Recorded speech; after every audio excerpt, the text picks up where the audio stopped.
as we looked to upgrade the team, that was an opportunity for us. And in Adley, you get impact on both sides of the ball. He's a premium defender, switch hitter. So he's a great fit for our park. He doesn't strike out. He walks and gets on base. He can hit for damage.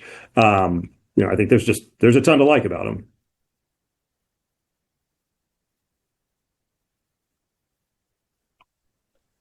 Greg, do today's trades and the one you made last weekend, did they reflect a sort of shift in philosophy of being a little more aggressive and, quote, going for it this year rather than maybe what you've espoused the last couple of years of more sustainability and integrating prospects into the major league roster?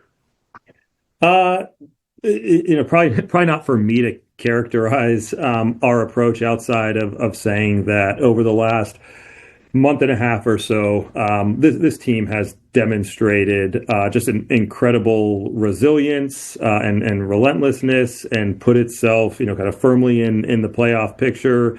And they deserved, and our fans deserve, our efforts, the efforts from the front office to try and find ways to make it better.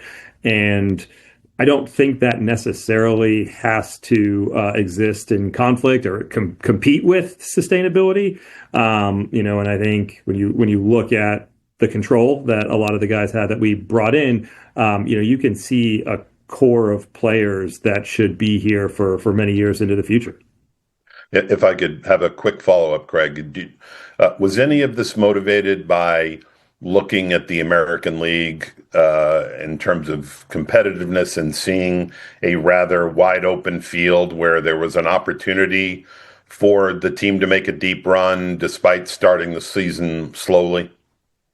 The competitive environment it's part of the equation in that, there are years where this record could be leading our division. There are years where we could be firmly out of the playoff picture. So I guess implicitly it's part of the way that we approach this. But I think more it's just the way that these guys have played, the job that they've done on the field, the coaching staff, the way the fans have supported this team and the turnaround. We felt going into the season like we had a really competitive team. We're seeing it over the last month and a half, and we wanted to do everything that we could to give ourselves the best chance to go out and compete for a World Series. Craig, as you went into this, did you see catching as the position you most wanted to improve, and was Adley your focus of this? We went in with maybe casting a broad net over a few different ways that we could get better.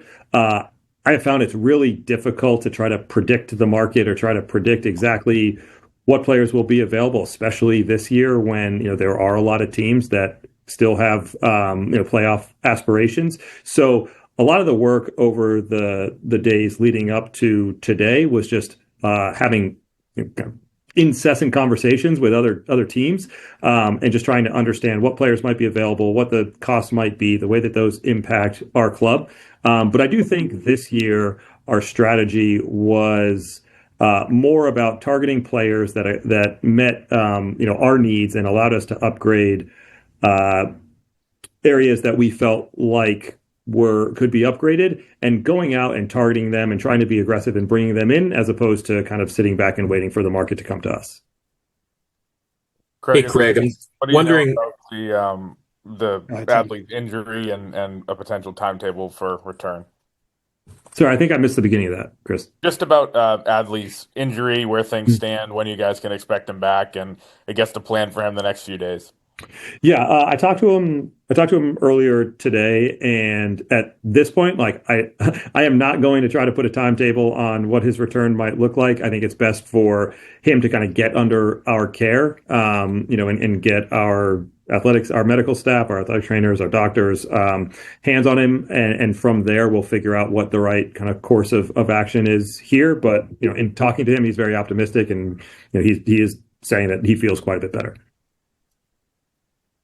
Craig, I'm just wondering, as your negotiations with the Orioles neared completion and it was almost done, what were the deliberations like with you and your front office, you and ownership, about whether to make this jump and finalize it, getting that player and at that cost and making that final decision?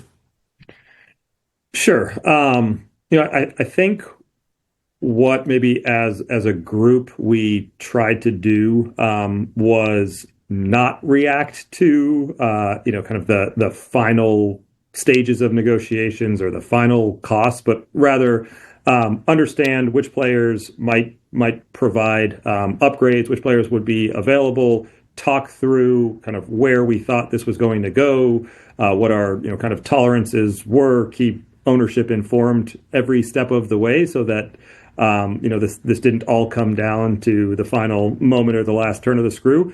And I will say that like at this time of year when you are trying to improve your team, there are not deals that are comfortable. You don't draw a line and say this is as far as we'll go, and that's kind of there's a bit of like a moving target, and you try to remain as disciplined as you can, but I think you have to constantly zoom out to remind yourself that like what you're trying to do is improve your major league team in this season. And just to follow up, was it helpful for you guys to finish the Rutschman deal, quote unquote, early and leave you more time to, pursue other things and also consummate two other trades? Yeah. I think every person who sits in my chair says, this will be the trade deadline where we'll get deals done early, we'll be aggressive. And it seems just kind of like inevitably things go down to the wire. But yeah, being able to work through that earlier in the day did give us both clarity on that situation and the catching situation more broadly, and then also the opportunity to look elsewhere at other ways to improve the team. Greg, when it comes to Adley's wrist injury, is there any concern there on your part? A and B, obviously, with next year being the last year of his deal, is there an impetus to begin negotiations with him at this point in time?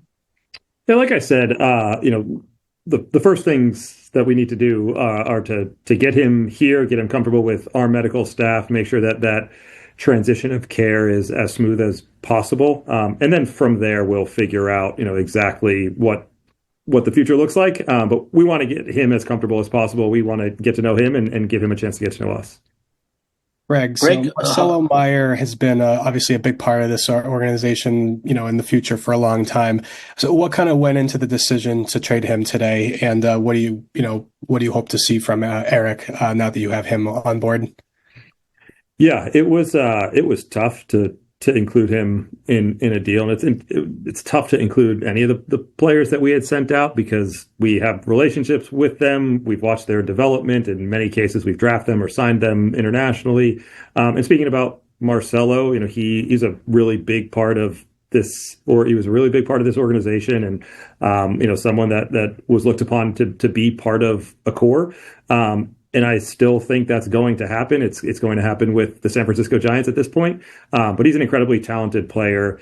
And what we saw was an opportunity to get a back end reliever with control who throws from the left side with huge stuff, generates a ton of swings and misses, and gets a ton of strikeouts. And as you think about a bullpen down the stretch and in potentially into the postseason, the ability to bring guys in who can get swings and misses and shorten the game when relievers are available almost every night because of the schedule becomes really, really valuable.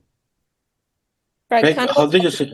Yeah, go ahead. Just along those lines with Meyer, you had acquired last week Curtis Mead, infielder, and had been, according to multiple people, in on a lot of other shortstops in the league. I'm just curious what that says about what you thought about Meyer's future here, and just knowing, and also with the rise of Franklin Arias, right, in AAA, of kind of how that affected everything in negotiations with him. Yeah, I think it's important to separate what Marcelo's future with the organization would have been if he were still here from decisions that we would make in the short term. Marcelo was obviously recovering from an injury and not on the field right now. But like I said, I still think he is an incredibly talented player, and he's going to have a very successful major league career. This is something that made sense, in our minds, and something that made sense, I assume, for the Giants. And so we were able to make a trade, but in no way is this an indictment of Marcelo. And I think in some ways it's probably, a credit to the player development group and the organization that we were able to make this trade and still feel like we've got players in house or who are able to fill a major league shortstop role. Craig, you talked about after the Mead trade, not necessarily feeling like you needed to win them, but to make your team better. Do you feel like you got out of a comfort zone in this cycle in ways that you wouldn't have been comfortable doing in previous cycles, whether in the offseason or the deadline? I think anybody who makes a trade, especially nowadays when front offices are largely pulling from the same information and using a lot of the same tools, it's uncomfortable. It's always going to be uncomfortable. And I think maybe when they feel comfortable, you look up in 6 months or a year and realize you should have been a lot more uncomfortable with it. But I do think, the position that our team is right now, the opportunity that we believe we have in front of us, it warranted being aggressive and meaningfully improving our outlook. And we're hopeful that we did that today. How does Eli White fit in? And then in terms of the fact you have a lot of different outfielders, how do you see that playing out? Yeah, Trace and I have talked through that and feel like he gives us, kind of a right-handed option to get Cedon a day if he needs it. He can really, really defend. And, if we wanted to give Willie or Jaron a day, can throw him out there and feel like we're not missing a beat defensively. He can change a game with his defense. He can change a game with his speed. And we think that he'll give a good at bat as well. So there are ways to make this work. We are going to do that and feel like he adds another level of athleticism to what I think has become the identity of this team. Craig, on Adley for a second. In regard to his ability to receive and work with pitchers and his defensive metrics, how big of a factor was that in acquiring him? And given how well the pitching staff had thrown to Wong and Narváez for the majority of the season, was there any concern about mixing things up there and bringing him in? And why is he a guy that you're comfortable with? Yeah, anytime you introduce someone into a clubhouse in the middle of a season, you take some risk. But I also think, we did as much work as we possibly could. Had some overlap in terms of staff who had known Adley and got incredibly high marks for the makeup, for the leadership, for the type of teammate and person that he is. And so, I think the short answer is yes. You certainly think about trying to minimize any potential disruption to the group, but also felt like everything that we learned about Adley pointed us to him being able to step in and build relationships with the coaches and the pitching staff and settle right into our infrastructure. Do you envision, Craig, that Arias could help the team down the stretch? I hate to put those types of expectations on a 20-year-old. What I am very excited to say is that every challenge that he has faced, he's met, which is pretty incredible for someone his age and what he's done, at each level. I just feel like we'll continue to take note of what he's doing. We'll continue to put him in the best development environment that we can. And if he is the person who can help us, then we'll have that conversation when it comes time. Greg, in terms of the prospects that you've been able to trade, go ahead, Sean. You added in the outfield and the bullpen and behind the plate. You did not do anything to increase the depth in the rotation. Was that a goal that maybe you just kind of ran out of time with? Did you come close on something there? And how do you feel about how you're situated starting pitching wise and depth wise for the final 2 months? Yeah, we had a lot of conversations, and certainly we cast a pretty wide net. We're mindful of the workload that our our starting pitchers are taking on, but also feel like we do have some depth, whether that's kind of currently in the big leagues, and you see the job that Bayo's done pitching out of the pen, and also in AAA. And another way to lessen the load on starting pitchers is to add depth to your bullpen, and the ability to shorten games and maybe not feel the need, Trace and Bales not feel the need to push a starter through an extra inning or to get back out there because we can turn the ball over to trusted arms in the bullpen is another way to do it. Craig, in the last 10 days, you've traded early, you've traded Eyanson, you've traded Witherspoon. How do you feel? How uncomfortable is it to trade that degree of pitching, and what permits you to do so? It's very uncomfortable. There is no such thing as having too much starting pitching. And those guys that you mentioned are really, really talented. We saw what Connolly could do in the big leagues. We saw what Anthony could do, kind of tearing through the minor leagues. And Kyson has a huge ceiling. It was, obviously a first rounder just last year. But I also think that some of the other arms in the organization who have taken a step forward give us the ability to make moves like this. And that's a credit to a lot of people in the organization, from scouting to player development. And so, you're always uncomfortable when you move this type of talent, but we have to believe in our ability to continue to help identify players and get the most out of them, and ultimately kind of allow them to reach the major leagues and contribute there. Craig, in your experience, what is it like as a former major league pitcher yourself? What's it like getting familiar with a new catcher at this point in the season? Yeah, it's not nothing, but I also wouldn't want to overstate it. These guys are professionals, and they've thrown to different catchers, whether that was because of injury or performance or whatever the case is. I think what it comes down to is building relationships and trust. And like I said, everything that we've learned about Adley is he is fantastic at doing that. And I think we've seen time and time again that Andrew Bailey is incredible at fostering those relationships, at eliciting confidence in the information and the game planning and the advanced process. And ultimately, we have a really talented pitching staff that's got a pretty good idea of what their strengths are and what their identities are. And so I'm confident that they're going to be able to figure that out. So that wouldn't have been something that would kind of give you pause when you have a pitching staff that's pitching as well as it is, to say, we don't want to, that's not really how kind of the mindset works for you guys? It's a non-zero consideration, but like when you have the chance to get Adley Rutschman, you do it and then you figure out the rest. Craig, when it comes to when you chatted with or conferred with former Orioles personnel who knew Adley that you have, I can think of Holt. Who else would you have, or did you get insight from during that process? Yeah, I mean, I think those conversations are best to keep internal and obviously happen all the time.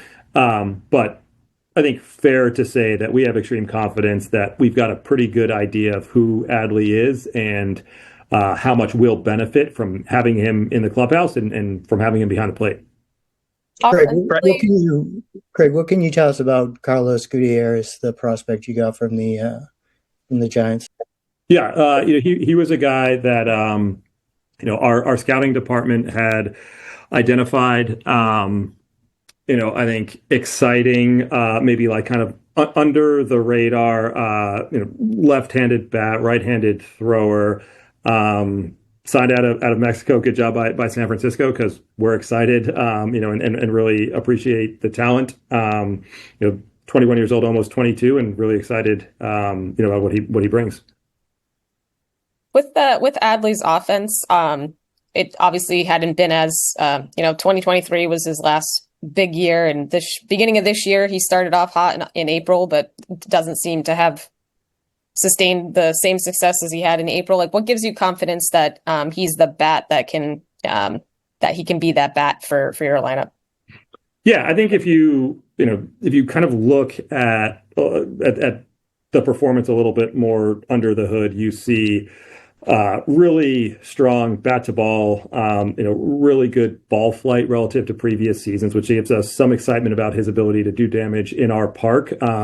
Consistently good strikeout rates, walking, getting on base, and then when we look at some things like xwOBA and some of the quality of contact, you get a lot more excited than what kind of the top line stats might look like. What did the potential returns of Garrett Crochet and Roman Anthony and the likely return of Trevor Story, what did that play, if any, in terms of your deliberations and pulling the trigger here at the deadline? Yeah, not too much, for no real reason other than we felt like these were moves that made sense. They made sense with those guys coming back. They made sense if their returns are delayed. And we're going to get better when those guys come back. But in the meantime, it's really important that we continue to win. And we felt like the moves that we made today give us a much better chance of doing that. A year ago, Craig, we were talking about Narváez as your catcher of the future and this great find and all that type of stuff. How tough was it to have to give him up? And also, how do you see that position shaking out the next couple weeks? I assume a lot of Wong starting. So, really tough to trade Narvi. In addition to what he's provided on the field, and certainly he'll be the first to admit that he struggled a bit. To start this season, he's just an incredible guy, and we saw how much he cares about the team. When you think about what he, playing through a torn meniscus last year, and having surgery scheduled in the day after, he walked off the field, or limped off the field, I guess, and just saying, no, I'm just going to keep playing. And so, it's hard to say enough really good things about Narvi. But like I said, this was part of what was required in order to get this deal done. So we did it. And, over the next couple of weeks, we'll get through it and give Adley a chance to kind of get back to full strength. Fortunately, Connor has, he's caught a bulk of games recently. He's got a ton of familiarity with the staff. I think we're seeing some of the offensive upside. And then with Jake Rogers, have another kind of major league catcher with a ton of experience, and so feel like we are well equipped to handle this. Craig, was any work done on the shortstop market externally? And similar to the question about the starting pitching, how do you feel about what you have in Boston right now? Yeah. Right. Unsurprisingly, not going to get too far into the details of conversations that happened elsewhere. Outside of saying that we looked across the industry at different ways to get better. Ultimately, we have Mona, who's been doing a fantastic job at shortstop right now. We've got Isaiah, who is nearing a return. Trevor, who's nearing a return. We've got Franklin in AAA. So we do feel like we are, we're comfortable with the options that we have, and we're gonna handle the shortstop position. I think in a way that's going to help us win games. And so, like I said, that's a number of major league shortstops and a really exciting young player. So we feel pretty good about where we are there. Craig, in general, how difficult is it to balance not wanting to mess up a really, really good thing that you've got going with the current team that you had before the deadline, and recognizing that there were areas where you wanted to improve and kind of just not wanting to, rock the boat, but also wanting to kind of improve the boat? Yeah, that is something that was top of mind for me. Having played and lived through a number of trade deadlines on both sides, teams that, where we were winning and had expectations of additions coming, and teams where we knew that some of our players were likely to go to teams in more competitive in the standings.